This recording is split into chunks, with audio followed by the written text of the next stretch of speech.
Bonjour les poissons et les ascendants poissons. C'est à votre tour, on se retrouve pour votre horoscope d'octobre, pour voir les énergies, pour voir ce qui va se présenter à vous. Donc je vais commencer ici avec l'oracle des miroirs que vous connaissez déjà. Donc je vais voir les messages qui viennent à vous. Alors bienvenue aux nouveaux, aux nouvelles. Bienvenue à vous. Merci de me suivre. Merci d'être présent. Merci pour votre adorable geste de vous être abonné à ma chaîne ou de me suivre. C'est vraiment adorable. Merci infiniment. N'hésitez pas, pour ceux qui ne le sont pas, vous avez la possibilité en cliquant sur l'écran en bas à droite de vous abonner directement à la chaîne et de cliquer sur la petite cloche, ce qui fait, que vous pourrez directement avoir les notifications dès qu'une guidance sera en ligne. Si vous avez des questions, vous avez en barre de description mes coordonnées pour pouvoir me joindre. Mes réseaux sociaux si vous souhaitez me suivre également dessus. Et mon agenda pour prendre rendez-vous si vous souhaitez une consultation personnalisée. Allez, on y va. Alors, pour vous les poissons et les ascendants poissons. Ici, ce qui ressort, c'est qu'il y a comme un air de jalousie. Alors, on voit 3 personnes ici. Donc, ça peut être 3 personnes directement. Donc, une personne qui peut venir embêter ou être en travers de votre relation. Par exemple, donc une tierce personne qui vient semer un peu la zizanie ou qui vient modifier un peu les énergies dans une relation, parce qu'ici on voit qu'il y a des roses, donc ça peut parler du côté sentimental.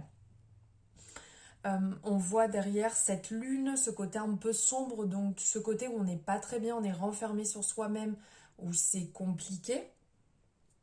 Tout autour, on voit des serpents, donc un peu le côté vicieux, le côté qui va venir piquer. Donc ça peut être aussi une personne qui, sans être dans votre relation, ça peut très bien être au niveau du travail aussi, une personne qui va venir y mettre un peu son grain de sel, qui va venir un peu embêter le monde dans votre stabilité, peut-être par rapport à votre poste, et venir remettre un peu en question et tenter, voilà, de vous embêter, tenter de, oui, clairement, vous prendre la tête et de vous bloquer.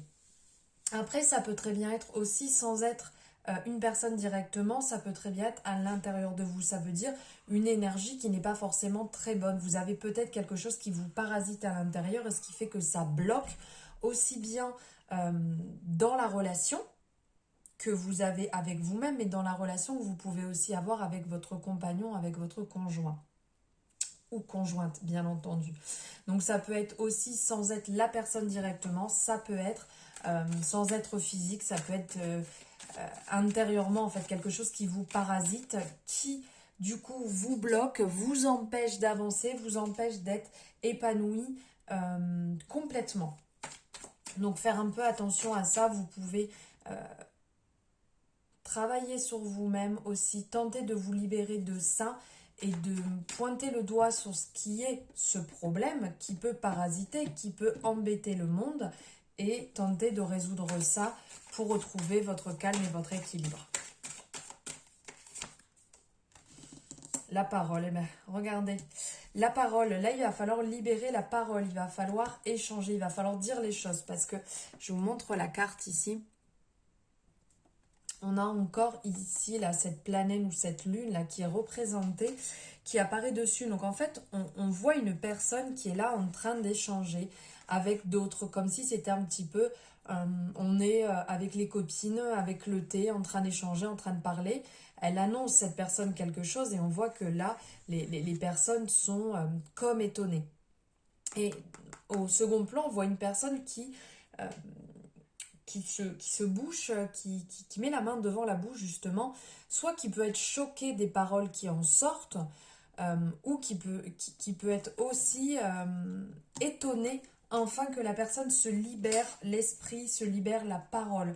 Donc ici, la parole pourrait résoudre là par rapport à ce problème de tierce personne ou de tierce énergie qui vient parasiter, ça serait bon d'en parler. Donc ça serait bon d'en parler aussi bien si c'est dans votre relation sentimentale, ça serait important d'en parler avec la personne pour permettre de se libérer, pour permettre de clarifier la situation, parce que peut-être que l'autre personne ne se sent pas forcément très bien non plus, pas très à l'aise actuellement, parce que cette personne ressent, votre moitié ressent qu'il y a un problème. Donc le fait d'en parler pourra mettre les choses à plat et vous permettre d'avancer ensemble. Après, peut-être aussi qu'il y a eu trop de paroles. Ici, on voit comme cette personne qui est étonnée derrière. Peut-être que vous avez un peu trop parlé à certains moments, un peu trop fait confiance à certaines personnes et que ça serait peut-être le moment de calmer un peu tout ça. Je ne veux pas dire de revenir en arrière parce que ce qui est fait, mais peut-être de ne moins parler, moins échanger à certaines personnes, de ne moins dire de choses aux personnes qui vous entourent. Professionnellement ou peut-être amicalement, ce n'est peut-être pas la bonne période et il y a peut-être des personnes qui vous veulent pas forcément du bien. Donc faites attention à qui vous parlez, avec qui vous échangez là sur ce mois d'octobre. Là, on parle ici cette carte va parler de la famille. Donc il y a quand même énormément aussi d'informations, je vous la montre sur cette carte. On va parler du foyer, on va parler de la zone où on se sent bien. Ici, on voit un couple au pied d'un arbre. Il y a des cœurs partout dans cet arbre. Donc, ça parle vraiment d'amour, de bienfait, de douceur, de cocooning là avec cette maison, mais aussi du chakra racine et d'enracinement, parce qu'elle est au pied d'un arbre. Cette personne, enfin ces personnes sont au pied d'un arbre dans la nature et avec cet arbre vraiment qui est très grand avec ses branches qui partent de partout et on voit différentes familles. Donc ici on va voir aussi bien des enfants, on va voir des adolescents, on va voir des personnes âgées. Il y a vraiment différentes personnes dessus qui sont représentées, qui fait penser à l'arbre généalogique. Donc là, ce qui vient dans ces énergies, ça serait de se recentrer sur soi, de s'ancrer, de vraiment bien se sentir chez soi, dans son cocon, de prendre du temps avec sa famille, avec les personnes qu'on aime. Et pour certaines personnes, peut-être de travailler aussi.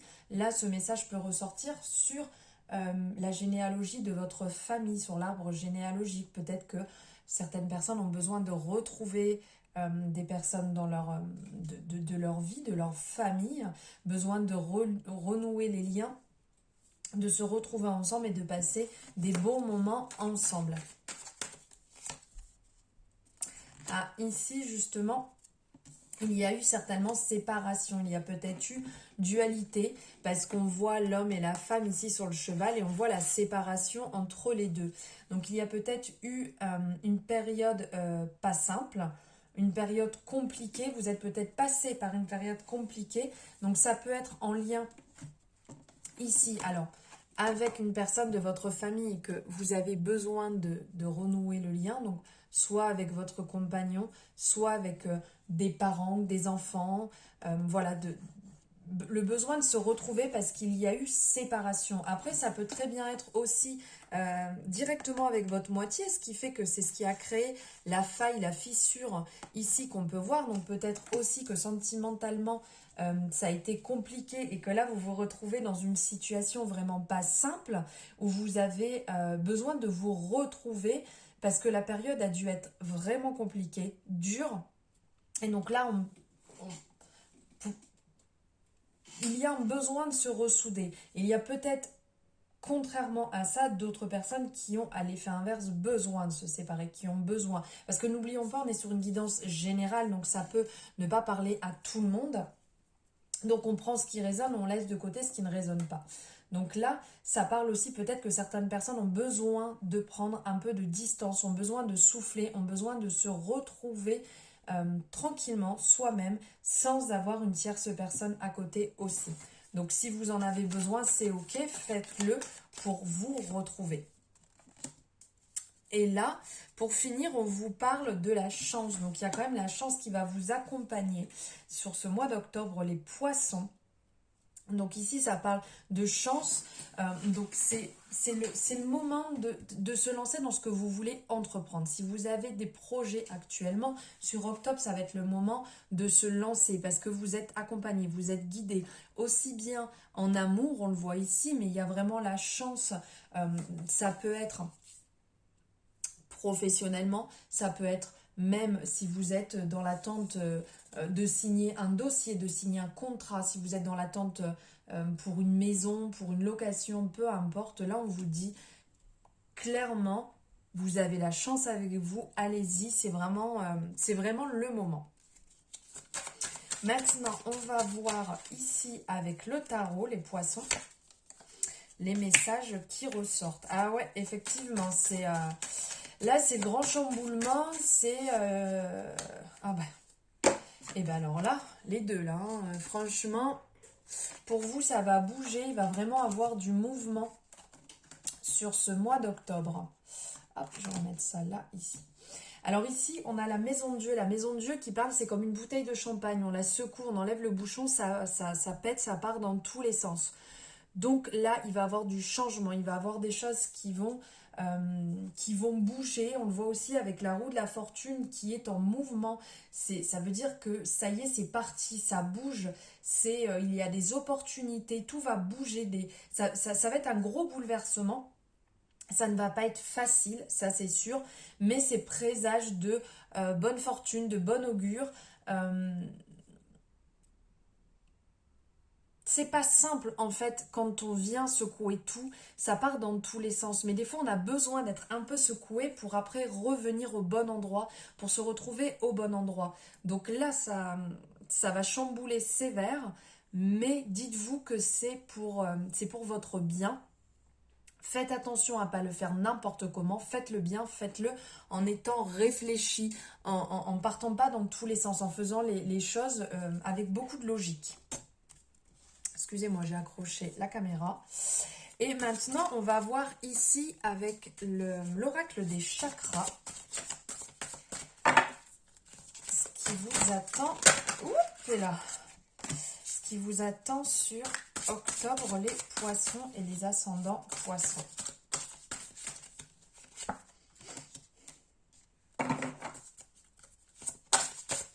La vision, c'est super. Hop.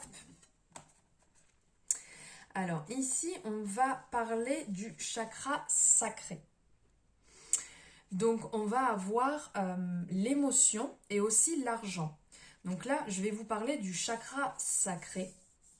Ce qui est lié à lui, c'est l'émotion, la relation, le contrôle, la sexualité, le plaisir, le désir, la sensualité, la créativité, la guérison aussi. Alors je vais vous expliquer l'interprétation du symbole de ce chakra. Un croissant de lune repose à l'intérieur de 6 pétales de lotus disposés en cercle. Il regarde vers le haut, à la manière d'un calice contenant les courants marins, symbolisant l'équilibre, le plaisir et l'empathie. On dit que les marées de Svadhisthana, le chakra sacré, abritent le désir inconscient et les émotions qui nous emportent lorsque nous poursuivons des plaisirs insaisissables, ceux qui gaspillent la plus grande partie de notre temps et de notre énergie. Lorsque Svadhisthana est équilibré, il est gage de conception, de créativité, de connexion, de capacité à changer et d'harmonie. L'affirmation qui est liée à ce chakra, c'est « j'honore mon corps, j'accueille avec joie le plaisir et l'abondance, j'honore et j'exprime ma sexualité, je me réjouis de bien m'entendre avec ceux qui m'entourent, je mérite les bonnes choses qui m'arrivent dans la vie. » Alors ici, on a 2 cartes qui sont liées à ce chakra, donc il y aura un travail à effectuer dessus au niveau du chakra sacré. On a l'émotion ici qui va nous parler donc de sentiments, d'expression, d'humeur, d'équilibre. Prenez conscience de la vaste gamme d'émotions qui nous traversent et des sentiments qui sont les vôtres. Exprimez toute l'énergie que vous avez dans le cœur. On se sent quelquefois vulnérable à exprimer ses sentiments en toute sincérité. Pourtant, on y gagne énormément de force. On dépasse le mental pour laisser parler le cœur, cette source de transformation miraculeuse, de croissance et de savoir. N'attendez pas, vivez vos émotions et exprimez-les maintenant. Donc ça va être au niveau des émotions où on le voit, hein, vraiment là, le dessin est quand même très clair, de vous exprimer, de parler, de sortir les choses, de ne pas les garder pour vous. Et ici, on a aussi au niveau du chakra sacré qui va nous parler, donc la carte c'est l'argent, donc les finances, le pouvoir, la générosité, l'abondance. Donnez et recevez sans compter. Sachez que vous méritez la prospérité sous toutes ses formes. Vous y avez le droit. La loi de l'attraction, elle pourra vous aider, sûrement. Ça pourra aider vos croyances à se manifester. Lorsque vous pensez à l'argent, faites-le l'esprit ouvert. Soyez généreux envers vous-même et envers les autres. N'attendez jamais d'être reconnaissant à l'argent des leçons et des présents dont ils vous font don. Si vous souhaitez être plus à l'aise, ouvrez votre cœur à l'idée de donner et de recevoir plus. Et les choses, elles se feront d'elles-mêmes. Tendez les bras à la prospérité et faites signe à l'argent. Ensuite, servez-vous-en de la manière responsable et faites-le circuler. C'est important de pas bloquer, de ne pas garder et de faire circuler. Et pour finir, donc là on était sur le même chakra, donc le chakra sacré, pardon. Et ici on va parler du troisième œil, le chakra du troisième œil, la vision. Alors ici, ce chakra va parler de la conscience spirituelle, de la vision, de l'intuition, de la visualisation, du pouvoir pardon, parapsychologique, de la clairvoyance, de l'imagination. Et ce symbole du troisième œil, c'est une spirale de lumière blanche et indigo, jaillit Ajna, symbole de notre troisième œil. 2 pétales de lotus blanc représentent l'esprit manifeste et l'esprit non manifeste. Comme nos 2 yeux et nos 2 hémisphères cérébraux, ils ne font qu'un, on les utilise en même temps et constituent un instrument aussi précis qu'un rayon laser. Ajna, l'œil unique mais qui voit tout, symbolise la non-dualité. Notre troisième œil nous permet d'observer le monde de manière harmonieuse et holistique, en alliant logique et imagination. Il nous aide à percevoir ce qui se trouve sous la surface des choses au-delà de ce que voient nos yeux physiques. Ajna donne accès au royaume du divin. L'affirmation liée à ce chakra, je m'ouvre à mon intuition et à ma sagesse intérieure. J'élargis la vision que j'ai du possible. Je suis mon intuition car je lui fais confiance. Donc ici, au niveau de la vision, on va parler de perspective, de vérité, de savoir, de clarté. Regardez d'un œil neuf ce monde que vous êtes en train de créer. Élargissez vos horizons et toute votre réalité fera de même. Ici, on le voit, hein, c'est une belle représentation du troisième œil sur le monde, hein, sur la nature, sur voilà, de vous ouvrir. Dépassez vos propres limites pour accéder à la vérité. Restez présent au monde physique tout en regardant au-delà et en vous ouvrant une vision plus vaste de la réalité. Trouvez du bon et du positif en toute personne et en toute chose, même si elle vous semble imparfaite. Cherchez constamment la beauté et elle ne manquera pas de se manifester en vous et à vous. Regardez-vous d'un œil neuf ainsi que le monde que vous êtes en train de créer. Partez en quête de sens et de vérité. À la manière d'un aigle, ayez une vision globale des choses tout en percevant le moindre détail. Demandez à votre œil intérieur de vous montrer la vérité suprême.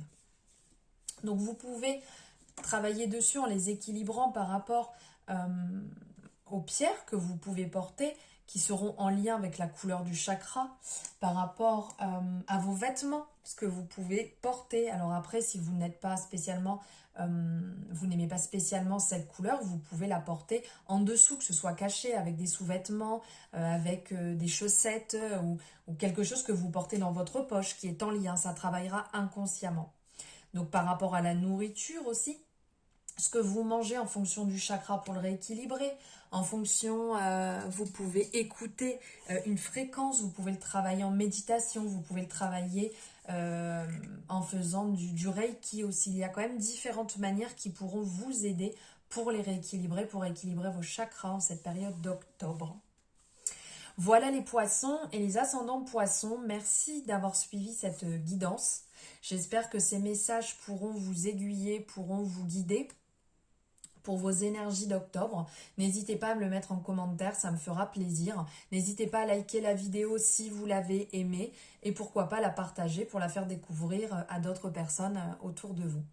Je vous remercie, je vous souhaite une excellente journée, je vous embrasse très fort.